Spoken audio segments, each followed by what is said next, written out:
Assalamualaikum warahmatullahi wabarakatuh. Bismillahirrahmanirrahim. Alhamdulillahirabbil alamin. Wassalatu wassalamu ala asyrafil anbiya wal mursalin wa ala alihi wa sahbihi ajma'in, amma ba'da. Sahabat-sahabat yang saya muliakan, kembali lagi bersama saya sahabat Nurholis di channel Dampar Ngaos. Kali ini kita akan melanjutkan ngaji yang kemarin, membahas tentang pembagian air. Semoga apa yang kita kaji kali ini semoga bermanfaat untuk kita semua. Amin. Allahumma amin. Pembagian toyo dipun tingali saking hukumipun. Toya punika dipun bagi dados sekawan. Setunggal toya ingkang suci tur saged nucèkaken inggih punika toya mutlak, tegesipun toya ingkang tasih murni utawi toya ingkang wajar. Toya mutlak punika saged dipun ginakaken kanthi boten makruh. Jadi air hubungannya dengan bersuci itu dibagi menjadi 4. Yang pertama adalah air yang suci dan bisa mensucikan, yaitu air mutlak. Air mutlak ini adalah air yang masih murni, air yang tidak ada namanya, atau kalaupun ada maknanya, ada namanya, itu namanya akan hilang sesekali dan berganti dengan nama yang lain. Contohnya air laut. Air laut ketika diletakkan di ember akan menjadi air ember. Beda dengan air yang tidak hilang namanya, seperti air semangka. Air semangka diletakkan di dalam ember ataupun di dalam botol tetap namanya air semangka. Maka air semangka itu bukan termasuk air yang mutlak. Nah, air mutlak ini tanpa ada kemakruhan untuk menggunakannya. 2. Toya ingkang suci tur saged nucèkaken, ananging makruh dipun ginakaken khusus wonten ing badan. Inggih punika toya musammas, tegesipun toya ingkang dipun benteraken srengenge kanthi wonten ing wadah ingkang kedamel saking wesi utawi logam, sanes wadah ingkang kedamel saking emas utawi perak. Tur kemekruan wau tertentu wonten ing daerah ingkang hawanipun benter. Pembagian air yang kedua yaitu air yang suci dan bisa mensucikan, akan tetapi makruh untuk digunakan di badan, misalnya untuk mandi, untuk berwudu, itu hukumnya makruh. Air apakah itu? Itu adalah air musammas, air yang dipanaskan, diterik sinar matahari dan diwadahi dengan logam yang bukan emas, bukan perak, seperti besi. Nah, ini hukumnya makruh karena dikhawatirkan kalau dipanaskan dengan terik sinar matahari nanti akan tayengnya itu akan karatnya itu akan naik ke atas, kemudian kalau mengenai kulit itu bisa menyebabkan suatu penyakit, yaitu penyakit baros atau belang. Makanya dihukumi makruh. Makruh di sini dalam penggunaan airnya, bukan masalah penggunaan wadahnya. Kalau kita menggunakan wadah emas dan perak, itu menggunakan air ini tidak makruh. Nah, itu dilihat dari penggunaan airnya. Tapi kalau dilihat dari menggunakan wadah emas dan perak, itu hukumnya haram. 3. Toya ingkang suci nanging boten saged nucekaken, kados ingkang nomor sepindah toya mustakmal, tegesipun toya sekedhik kirang saking kalih kolah ingkang sampun kaginakaken kangge ngicali hadas utawi najis, tur boten owah sifat-sifatipun, werni, raos lan ambetipun.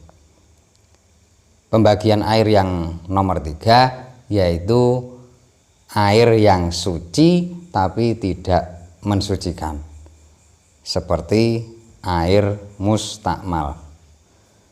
Artinya air sedikit yang kurang dari 2 kolah dan telah digunakan untuk menghilangkan hadas atau najis. Maka air ini dinamakan air mustakmal. Seperti kalau kita membasuh muka, air yang netes dari muka kita, itulah namanya air mustakmal. Ini tidak boleh digunakan untuk berwudu, untuk menghilangkan hadas, tidak boleh. Tapi kalau diminum boleh. Yang kedua, macamnya air yang suci tapi tidak mensucikan, yaitu toya ingkang owah sebab kecampuran perkawis ingkang suci sehingga ical nami toya mutlak, kados toya ingkang kecampuran kopi dados toya kopi, kecampuran sekar mawar dados toya mawar, lan sanes-sanesipun. Macamnya air yang suci dan tidak mensucikan selain air mustakmal, yaitu air yang kecampuran perkara atau benda suci sehingga hilang nama air mutlak. Contohnya ada air dicampuri kopi menjadi air kopi, ada air kecampuran air mawar jadi air mawar. Nah, ini airnya suci namun tidak mensucikan. Yang keempat, toya mutanajis. Inggih punika toya sekedhik kirang saking kalih kolah ingkang kalebetan utawa kedawahan najis, utawi toyanipun kathah utawi kalih kolah utawi langkung, senareng kedawahan najis lajeng owah sifat-sifatipun. Toya mutanajis punika hukumipun najis, kejawi toya sekedhik ingkang kedawahan najis makfu utawa dipun sepura, kados kedawahan laler, semut pejah lan sanes-sanesipun. Waton boten sengaja dipun cemplungaken punika tetep suci.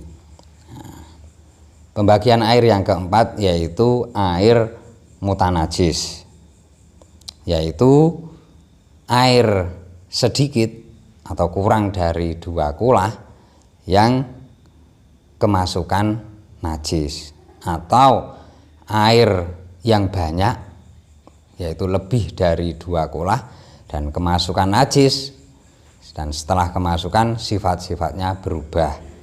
Apa itu sifat-sifatnya? Rasa, bau, dan warnanya. Salah satunya berubah, itu airnya sudah menjadi air yang mutanajis atau air yang terkena najis. Catatan tadi sudah diterangkan bahwasanya pembagian air yang ketiga yaitu air yang suci namun tidak bisa mensucikan. Di antaranya adalah air yang kecampuran dengan perkara yang suci sehingga berubah namanya.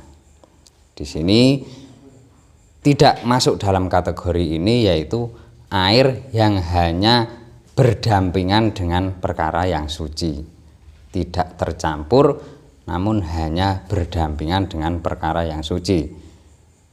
Walaupun airnya itu menjadi berubah karena berdampingan dengan perkara yang suci tadi, air tersebut tetap bisa suci mensucikan. Contohnya air yang berdampingan dengan minyak. Minyak ini bisa dipisahkan dengan airnya. Makanya air walaupun berubah sifatnya setelah berdampingan dengan minyak, airnya tetap bisa suci dan mensucikan. Catatan lagi, dan tidak masuk dalam kategori tadi, yaitu air yang berubah sebab kecampuran dengan perkara yang suci, yaitu air yang kecampuran dengan perkara yang suci namun tercampur sendiri, tidak dicampur, tidak sengaja dicampur. Contohnya air yang ada di irigasi, airnya tercampur dengan lumpur, itu airnya walaupun warnanya itu coklat seperti beras kencur, itu tetap suci mensucikan. Karena campuran antara lumpur dan air itu tercampur sendiri, tidak bisa dipisahkan. Begitu juga air yang tercampur dengan lumut, itu juga tercampur sendiri, maka airnya tetap suci dan mensucikan. Wallahu a'lam. Ukuran 2 kolah. Ukuran 2 kolah itu berapa? Ukuran 2 kolah di sini diterangkan 216 liter. Atau kalau baknya itu bentuknya panjang, lebar dan tinggi, itu ukurannya kurang lebih 60 cm 60 cm kali 60 cm. Jadi totalnya ada 216 liter. Kesimpulannya, jadi air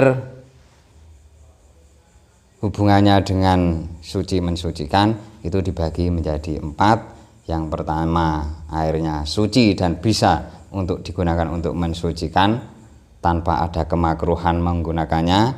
Yang kedua, air yang suci dan bisa mensucikan tapi makruh menggunakannya. Yang ketiga, air yang suci namun tidak bisa mensucikan. Dan yang terakhir adalah air yang mutanajis, air yang tidak suci dan tidak bisa untuk digunakan untuk bersuci. Terima kasih sahabat-sahabat, jangan lupa like, komen, dan share. Cukup sekian, wassalamualaikum warahmatullahi wabarakatuh.